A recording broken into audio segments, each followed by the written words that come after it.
वासुदेवाय। ॐ नमो भगवते वासुदेवाय। ॐ नमो भगवते वासुदेवाय। गोविंद गोविंद गोविंद पदु गड़ुछि मकरंद। से मकरंद पान करी एणे तरिले ब्रज नारी। से ब्रज नारी पୟରେ मन मरहु निरंतरे। मन मो निरंतरे थाऊ हा कृष्ण बोली जीव जाऊ। हा कृष्ण बोली जाऊ जीव मते उधर वासुदेव। एमंते भागवत वाणी सुत मुनिक मुखु शुणी।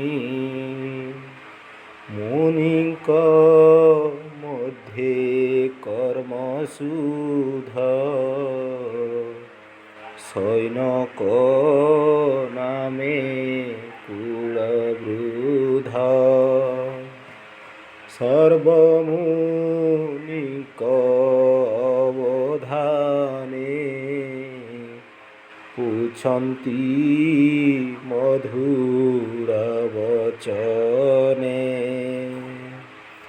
सैनकोवाच हे सुत तुम्भे महाधीर।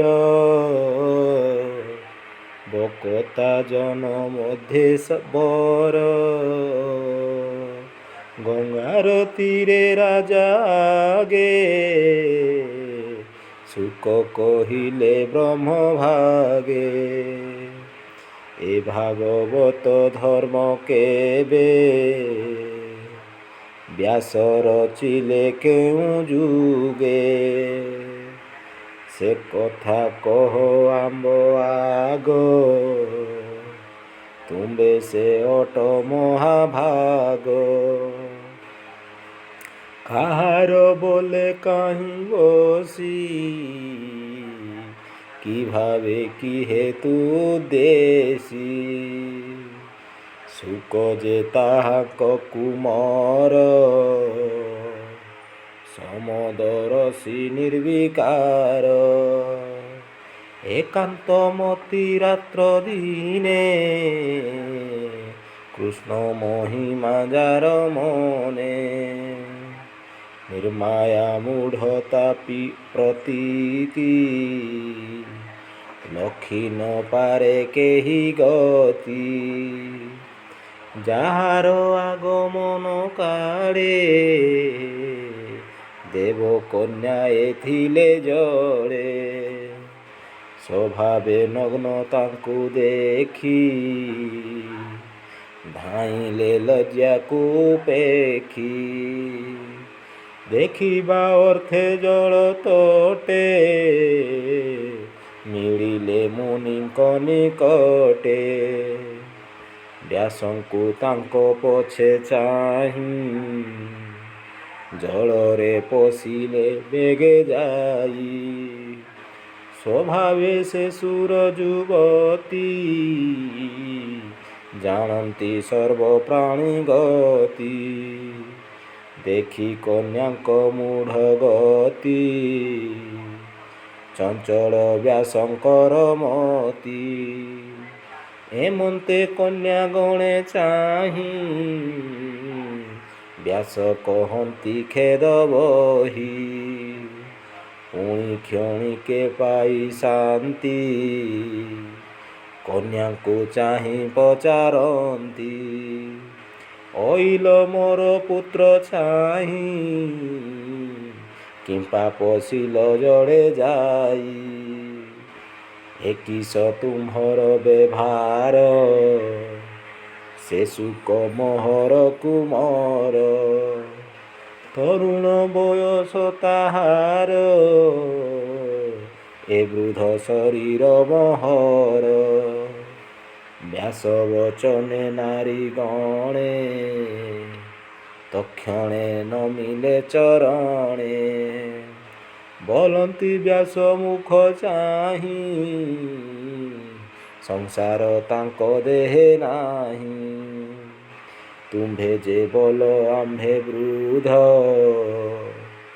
ବିଷୟର ସେ ଅଛି ସଧ। ଏ ଘେନି ହଇଲୁ ଅନ୍ତର, ଆମ୍ଭର ଦୋଷ କ୍ଷମା କର। ଏମନ୍ତେ ଗଲେ ନାରୀ ଗଣେ, ସୁକ ରହିଲେ ସେହି ବନେ। ସେ ସୁକ ମୁନି କିସ କାର୍ଯ୍ୟେ, ପ୍ରବେଶ କଲେ କୁରୁ ରାଜ୍ୟେ। ଉନ୍ମତ୍ତ ଜଡ଼ ରୂପ ବହି, ତାହାଙ୍କୁ କେହି ନ ଜାଣଇ। କେମନ୍ତେ ପରୀକ୍ଷିତ ମେଳେ, ମିଳିଲେ ଜାହ୍ନବୀର କୂଳେ। ତହିଁ ଅନେକ ମୁନି ମଧ୍ୟେ, ଏ ଭାଗବତର ସମ୍ବାଦେ। ପ୍ରଜାଙ୍କ ଦ୍ୱାରେ ସାୟଂକାଳେ, ଯେ ନିତ୍ୟ ଭିକ୍ଷା ଅର୍ଥେ ମିଳେ। ଗଦହ ମାତ୍ର ଦ୍ୱାରେ ରହି, ଗୃହିଙ୍କି ତୀର୍ଥ ଫଳ ଦେଇ। ସେ ମୁନି ପରୀକ୍ଷିତ ମେଳେ, ମିଳିଲେ ପୂର୍ବ ପୁଣ୍ୟ ଫଳେ। ସେ ପୁଣି ଭାଗବତ ଶାସ୍ତ୍ର, କହିଲେ ଏତ ଆଚମ୍ବିତ।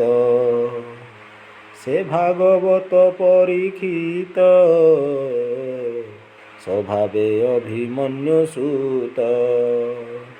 ତାହାଙ୍କ ଜନ୍ମ କର୍ମ ଯେତେ, କହିବା ଆମ୍ଭର ଅଗ୍ରତେ। ଅଦ୍ଭୁତ ପ୍ରାୟ ତାହା ଶୁଣି, ତରିବୁ ଭବ ତରଙ୍ଗିଣୀ। ସେ ସର୍ବ ରାଜାଙ୍କର ସାର, ପାଣ୍ଡବ ବଂଶେ କୀର୍ତ୍ତିଧର।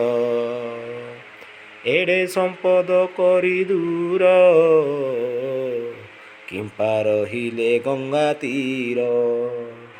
ଶତ୍ରୁ ରାଜାଏ ଯାର ପାଦ, ନମନ୍ତି ଦେଇଣ ସମ୍ପଦ। ଯୁବା ବୟସେ ନରପତି, ତେଜିଣ ଅଚଳ ବିଭୂତି। ଯେହୁ ଶରୀର ଏ ସଂସାରେ,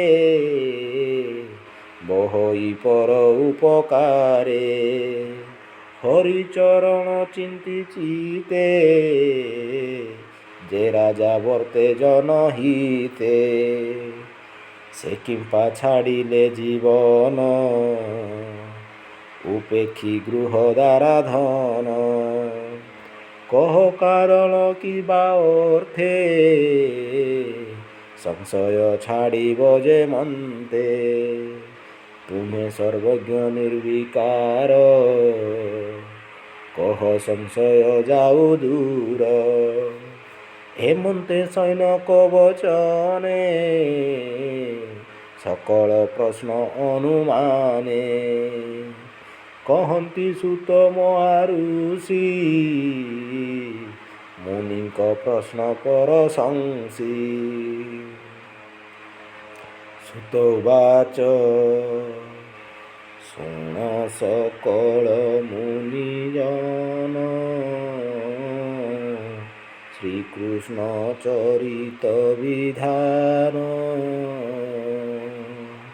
তেতয়া যুগ ভোগ অন্তে দ্বাপর যুগ উপগতে বিষ্ণুর অংশে ব্যাস মুনি জন্মিলে নর দেহ ঘেনি পরাশরঙ্ক বীর্যে জাত যজন গন্ধা গর্ভগত সে কদিনে প্রাতকালে স্নান সারি গঙ্গা জলে একান্তে বোধ ক্রিকাশ্রমে বসিল নিশ্চল আসনে পর অপর জ্ঞান জানে সকল শাস্ত্র পরিমাণে যে কাল পুরুষর বলে যুগে উড়ন্তি অন্তরাଳେ ତାହାକୁ ନ ଦେଖନ୍ତି କେହି ବ୍ରହ୍ମା ମଧ୍ୟରେ ଦେହ ବହି ପ୍ରାଣୀଙ୍କ ବଳ ନିତ୍ୟ ହରେ ଯୁଗ ସ୍ୱଭାବ ଅନୁସାରେ କଳିଆ ଗମେ ପ୍ରାଣୀଙ୍କର ଯେମନ୍ତ ହୋଇବ ବ୍ୟବହାର ଶ୍ରଦ୍ଧା ଛାଡ଼ିବେ ଅତି ଦୂରେ ଦୁର୍ବଳ ହୋଇବ ଶରୀରେ ବୁଦ୍ଧି ହୋଇବ ଲୋଭେ ଗ୍ରାସ ସ୍ୱଭାବେ ଅଳପ ଆୟୁଷ ଦୁର୍ଭୋଗା ହୋଇବେ ସକଳେ ନ ଜାଣିଲେ ଜଗ ବଳେ ବ୍ରାହ୍ମଣ ଆଦି ଚାରି ବର୍ଣ୍ଣେ କଳି ବଞ୍ଚିବେ ଯେଉଁ ଧମେ ବେଦ ଉଚିତ ଶୁଦ୍ଧ କର୍ମ আশ্রমে ভিন্ন ভিন্ন ধর্ম জীবর শুদ্ধে অর্থ করি যেমন্তে বিষ্ণু মায়া তরি ধর্ম সাধিবে যজ্ঞ মতে এমন্ত ভাড়ি মুনি চিতে বেদকু কলে চারি খণ্ড মধ্যে ভিয়াই কর্মকাণ্ড ঋক যজু সামথর্ব এরূপে করি ভিন্ন ভাব পঞ্চম বেদ ইতিহাস ব্রহ্মপুরাণ অষ্টাদশ পইল মুনি কি আনিলে প্রথম বেদ পড়াইলে জয়িমিনি কি দেলে সাম যজু যে বই সম্পায়ন অঙ্গিরা মুনি অর্থর্বণে ମୋ ପିତାର ମହରଷଣେ ପୁରାଣ ଅଷ୍ଟାଦଶ ଦେଲେ ଏମନ୍ତେ କର୍ମ ସମ୍ପାଦିଲେ ସେ ଶିଷ୍ୟ ବିଚାରି ନିଶ୍ଚଳେ ବେଦ ବୃକ୍ଷକୁ ଜଗ ବଳେ ଅନେକ ଶାଖା ଭିଆଇଲେ ଶିଷ୍ୟ ପ୍ରଶିଷ୍ୟ ଶିଖାଇଲେ ଅଳପ ବୁଦ୍ଧି ନର ଯେତେ ବେଦ ଧରିବେ ଦୃଢ଼ ଚିତେ ତେଣୁ ଏ ବେଦ ଭାଗ କଲେ ଯେ ଯାହା ମତି ଅନୁସାରେ। ସ୍ତ୍ରୀ ଶୂଦ୍ର ଜନ ଏ ଜଗତେ ଯଜ୍ଞ ନୁହନ୍ତି ବେଦ ପଥେ। ତାହାଙ୍କ ନିସ୍ତାରଣ ଅର୍ଥେ ଉପାୟ ଚିନ୍ତି ଦୟା ଚିତେ। ବୁଦ୍ଧି ମନ୍ଥନେ ବେଦ ମନ୍ଥି ଭାରତ ପଦ ବନ୍ଧେ ଗୁନ୍ଥି। ବେଦୁଧାରୀ ସାର ଅର୍ଥ ସୃଜିଲେ ପୁରାଣ ଭାରତ। ପ୍ରାଣୀଙ୍କୁ ନିସ୍ତାରିବା ଅର୍ଥେ କାନନେ ମିଳିଲେ ନିଶ୍ଚିନ୍ତେ। କଲେ ସର୍ବଧର୍ମ ଯେତେ ତସ ନହିଲେ ହୃଦଗତେ। ଆଶ୍ରିତ ସରସ୍ୱତୀ କୂଳେ ମନ ନର ହୋଇ ନିଶ୍ଚଳେ। ଯୋଗେ ନ ପାରି ଚିତ୍ତ ଧରି ଚଞ୍ଚଳେ ଏମନ୍ତ ବିଚାରି। ଅତି କଠୋରେ ବେଦ ଘେନି ଗୁରୁ ଅନଳେ ଚିତ୍ତ ମାନି। ଯେବା ଭାରତ କଲି ସାର ସ୍ତ୍ରୀ ଶୂଦ୍ର ଜନଙ୍କ ନିସ୍ତାର। ତେବେ ନିର୍ମଳ ନହେ ମନ ଚିନ୍ତା ଅନଳେ ଛନ ଛନ। ଏ ମନ ଧରିବି କେମନ୍ତେ ନିଶ୍ଚଳ କରି ଜ୍ଞାନ ପଥେ। ଯେତେ ଚିନ୍ତିଲି ବେଦ ଧର୍ମ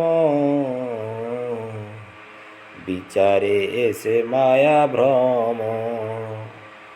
ଏ ମାୟା ତୁଟଇ ଯେମନ୍ତେ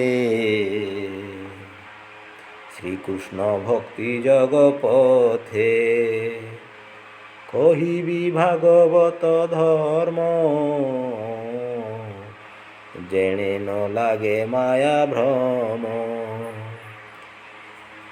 ଏମନ୍ତ ହୃଦଏ ବିଚାରି ମନକୁ ନ ପାରନ୍ତି ଧରି। ଏମନ୍ତ ସମୟେ ନାରଦ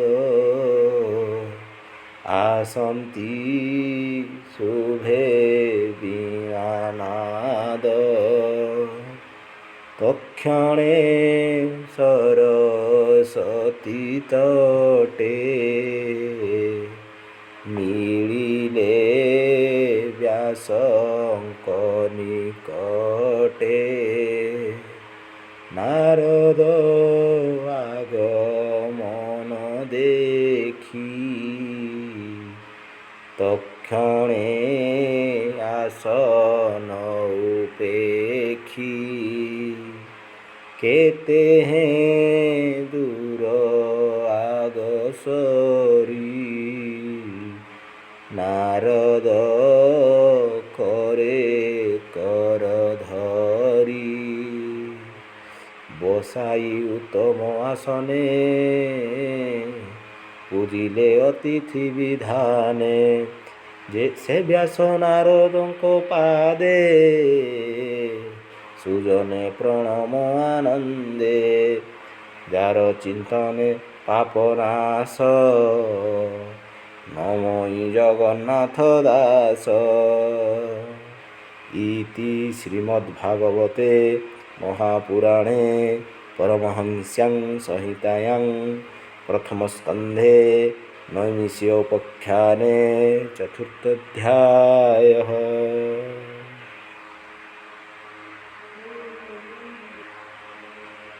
सर्वे भवन्तु सुखिनः सर्वे सन्तु निरामया सर्वे भद्राणि पश्यन्तु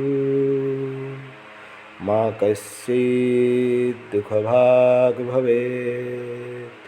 ॐ शान्ति शान्ति शान्तिः।